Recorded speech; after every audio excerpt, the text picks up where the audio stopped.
अगर आप एक नौकरी पेशा हैं, आपका पीएफ कटता है तो ये खबर आपके लिए बहुत महत्वपूर्ण है, क्योंकि पीएफ के कुछ नियमों में बहुत बड़ा बदलाव किया गया है। एक एक करके आपको बताऊंगी, इस वीडियो को लास्ट तक जरूर देखें और आपके सारे सवालों के जवाब आपको इस वीडियो में मिल जाएंगे। नमस्कार, मैं हूं आपके साथ ममता तिवारी और आप देख रहे हैं न्यूज़ 18 का डिजिटल प्लेटफॉर्म।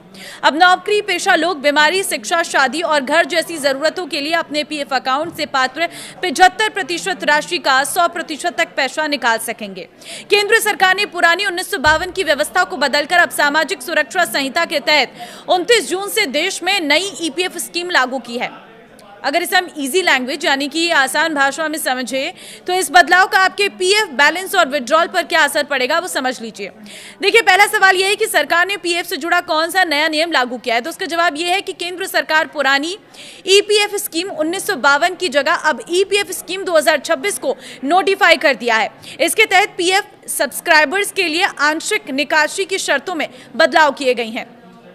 दूसरा सवाल का जवाब यह है कि आंशिक निकासी को लेकर सबसे मुख्य बदलाव क्या है, तो देखिए जवाब यह है कि नए नियमों के तहत अब कोई भी ईपीएफओ मेंबर अपने पीएफ अकाउंट से पूरा पैसा आंशिक निकासी के रूप में नहीं निकाल सकेगा। अब ग्राहकों को अपने पीएफ अकाउंट में कुल एलिजिबल मेंबर बैलेंस का कम से कम 25% हिस्सा पीएफ अकाउंट में रखना होगा। तीसरा सवाल बहुत लोगों के मन में यह रहता है कि इस 25% मिनिमम बैलेंस के नियम को गणित के हिसाब से कैसे समझे, तो इसका जवाब यह है कि इसे एक सीधे उदाहरण से आप समझा जा सकता है। अगर किसी कर्मचारी के पीएफ खाते में कुल एलिजिबल मेंबर बैलेंस 1 लाख रुपए है, तो नए नियम के मुताबिक 25,000 यानी कि 25% को खाते में ही छोड़ना अनिवार्य होगा।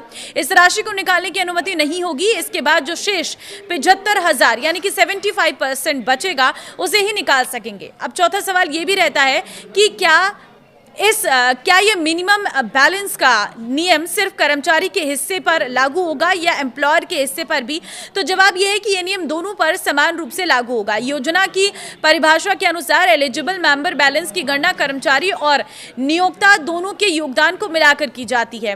दोनों ही फंड्स के कुल योग में 25% की अनिवार्य कटौती के करने के बाद बची हुई राशि की निकासी के योग्य मानी जाएगी। अब सवाल यह भी रहता है कि नई स्कीम के तहत किन जरूरी कामों के लिए पीएफ से आंशिक निकासी की जा सकती है, तो जवाब यह है कि ईपीएफ स्कीम 2026 में सदस्यों को कोई जरूरतों के लिए आंशिक निकासी की अनुमति दी गई है, जिसमें घर बनाने या खरीदने से जुड़े काम हैं।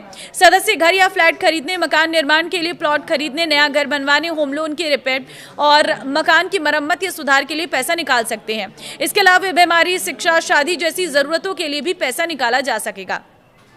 छठा सवाल ये रहता है कि अगर किसी कर्मचारी ने 12 महीने यानी कि 1 साल की नौकरी भी पूरी नहीं की है, तो क्या वो ये पैसे निकाल सकता है, तो जवाब यह है कि हाँ, संशोधित नियमों में इस स्थिति के लिए भी विशेष प्रावधान किया गया है।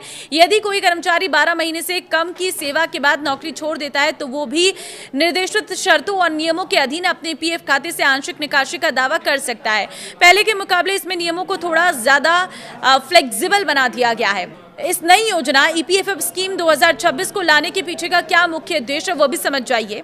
इस नई योजना का दोहरा उद्देश्य है। पहला उद्देश्य है कर्मचारियों को नौकरी के दौरान जरूरत पड़ने पर आसानी से पैसा मिल सके। दूसरा और सबसे महत्वपूर्ण उद्देश्य ये सुनिश्चित करना है कि कर्मचारी अपनी पूरी रकम समय से पहले ना निकालें, जिससे उनके रिटायरमेंट के बाद के लिए बचत सुरक्षित रहे। तो क्या इस बदलाव से नौकरी पेशा लोगों की इन हैंड सैलरी या मासिक योगदान पर कोई असर पड़ेगा, तो उसका जवाब है नहीं। इस बदलाव का आपकी हर महीने कटने वाली पीएफ की राशि या इन हैंड सैलरी पर कोई सीधा असर नहीं पड़ेगा। आपके वेतन से पीएफ का योगदान पहले की तरह जारी रहेगा। यह नया नियम केवल उन स्थिति में प्रभावी होता है जब आप अपने जमा फंड से एडवांस या आंशिक रूप से पैसा निकालने के लिए आवेदन करते हैं। देखिए, ईपीएफओ ने वित्त वर्ष 2025-26 के लिए कर्मचारी भविष्य निधि जमा पर 8.25% की ब्याज दर तय की है। इसी दर के हिसाब से सभी पात्र खातों में ब्याज की गणना राशि जमा की जाएगी। यह ब्याज सीधे खाताधारकों के पीएफ खाते में क्रेडिट होगा और इसके लिए किसी तरह का आवेदन करने की जरूरत नहीं होगी। ईपीएफ कर्मचारियों की लंबी अवधि की बचत का सबसे बड़ा साधन माना जाता है। हर महीने कर्मचारी और नियोक्ता दोनों की ओर से पीएफ खाते में अंशदान जमा होता है, जिस पर ईपीएफओ हर साल ब्याज देता है। ब्याज जुड़ने से कर्मचारियों के रिटायरमेंट बचत में अच्छी बढ़ोतरी होती है और भविष्य के लिए मजबूत वित्तीय सुरक्षा मिलती है। अगर अगले 15 दिनों में आपके खाते में ब्याज नहीं मिलता है, तो घबराने की जरूरत नहीं है। ईपीएफओ चरणबद्ध तरीके से सभी सक्रिय खातों में ब्याज जमा करेगा, इसलिए अपडेट में थोड़ा समय लग सकता है। ब्याज जमा होने के बाद कर्मचारी कई तरीकों से अपना पीएफ बैलेंस चेक कर सकते हैं। ईपीएफओ की आधिकारिक वेबसाइट पर भी उपलब्ध रहेगा पासबुक सेवा। उमंग ऐप से भी कर सकते हैं, मिस कॉल या फिर एसएमएस के जरिए भी कर सकते हैं। खाते का अपडेट बैलेंस चेक किया जा सकता है। हालांकि ब्याज सभी खातों में एक साथ नहीं पहुंचेगा, इसलिए कुछ खातों में अपडेट दिखने में कुछ दिन लग सकते हैं। तो यह है ईपीएफओ के कुछ बदलाव जो आपने सभी लोगों के साथ शेयर कर देना, क्योंकि हर नौकरी पेशा को ये बदलाव पता होने चाहिए। नमस्कार।